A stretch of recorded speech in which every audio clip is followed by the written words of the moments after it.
ఆదికాండము 15వ అధ్యాయం. యెహోవా వాక్యం అబ్రహామునకు దర్శనమందు వచ్చి, అబ్రహామా భయపడకు. ఇంకా ఈ కింది వచనాల్లో చూస్తే అబ్రహాము చాలా దిగులుతో వేదనతో కనబడుతూ ఉన్నాడు. అందుకే దేవుడు అతని దగ్గరికి వచ్చి అబ్రహామా భయపడొద్దు అంటూ ఉన్నాడు.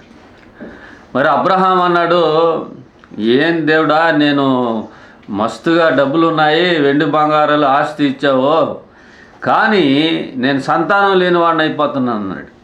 అప్పుడు మనందరికి తెలిసిన విషయమే. ఆయన ఏం చేశాడంటే తీసుకొని వెళ్ళి ఆకాశ నక్షత్రాలను చూపించాడు. దేవునికి స్తోత్ర. ఆయన ఇసుక రేణువులను చూపించాడు. హల్లెలూయా. నీ భయమును ఆయన పోగొట్టేవాడు, నీ లేమి నుండి నేను విడుదల కలిగించేవాడు, నీ సమస్తములు ఆయన జోక్యం చేసుకుంటాడు. అబ్రహామును నీకు కుమారుడు అనుగ్రహిస్తున్నాను, ఇసాక్ అనే పేరు పెడతావు అని చెప్పి వాళ్ళిద్దరికి చెప్పినట్లుగా మనకు తెలుసు కదా. కాబట్టి ప్రియమైన వారలారా, మనం దేవుడు కనబడడని వినబడడని మన మొర ఆలకించబడదని మనం ఏం కంగారు పడాల్సిన అవసరం లేదు. నువ్వు వేదన పడాల్సిన అవసరం లేదు. దేవునికి స్తోత్రం. హల్లెలూయా. Praise the Lord. నువ్వు అబ్రహాములాగా దేవుని వెంబడించి చూడు. సమస్తమును అబ్రహాం విడిచి దేవుని వెంబడించాడు.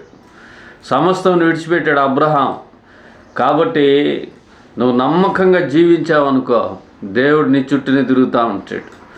దేవుడు ఈ మాట ఇబ్బందికరంగా ఉండొచ్చేమో కానీ ఇబ్బందికరంగా అనుకోమాకండి. దేవుడు నమ్మకంగా ఉంటే మన చుట్టూనే తిరుగుతూ ఉంటాడు. దేవునికి మహిమ కలుగును గాక. హల్లెలూయా. Praise the lord.